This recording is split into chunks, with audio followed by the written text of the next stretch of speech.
Okay, episode 2, For Real, The Journey Toward Authenticity. Welcome. Okay, here's the thing. In the last episode, I talked about self-awareness and how important it is, I feel like, to, discovering oneself and becoming more authentic. And by the end of the thing, I had almost had myself talked into the implication that perhaps I'm an asshole. Let's walk that back a little bit because I'm not. I'm not an asshole.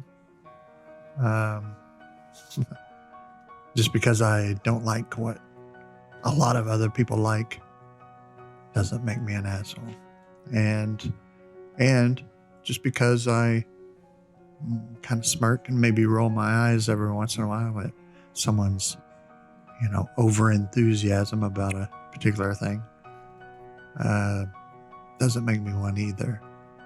And in fact, I don't do that in the sense that I make fun of people's enthusiasm for something they really love. I certainly don't do that.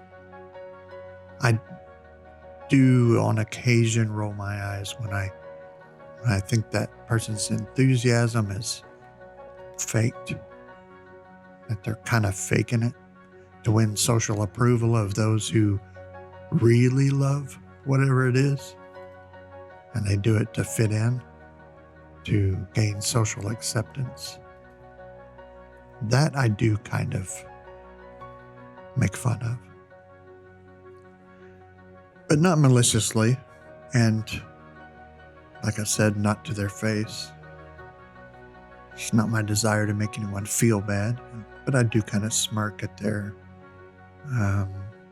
willingness to compromise themselves in a way in order to fit in socially, as if social acceptance is the holy grail of some sort that must be obtained by any means necessary. And this brings us close to what I feel like is one of the main purposes in doing this whole exercise. I don't like the idea that I would compromise myself in any way and pander to something that I don't believe in or that I don't enjoy simply for social acceptance. But I absolutely do. Yeah, guilty as charged. Now, to be clear, this is somewhat dependent on context and scale. Making small concessions to protect the feelings of another, I believe, is quite admirable. And so context is important. And compromising yourself on something that you are, that goes against your own moral convictions and things like that. It's something that may win you social approval in the situation, but would also serve to undermine your own self-image and self-esteem and just open you to a myriad of problems, within yourself. So it depends on the context and the scale or severity of the issue. So anyways, I'm guilty of small ones. I've never totally compromised who I am just to fit in, but I have made little concessions along the way and kind of pandered to people socially to fit in, or to, mostly with me, it's to keep someone from getting upset or, to avoid some uncomfortable situation or conversation. And I choose my battles. Sometimes if I pander to someone, it's simply because the issue is not the hill I want to die on. It's not worth a battle of any sort at all. Like, it's not very important to me, so I'll let them have it.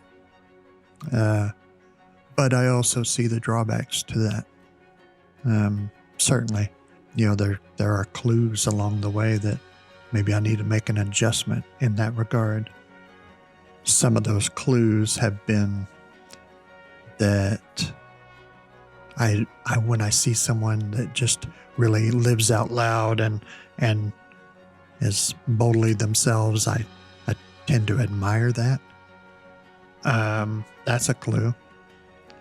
And a little feeling of disappointment each time I kind of compromise, and not always, but sometimes.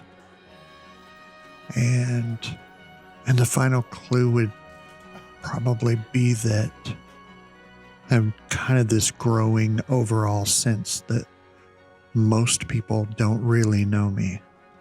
And that's what brought on this, one of the things that brought on this this conversation about being authentic.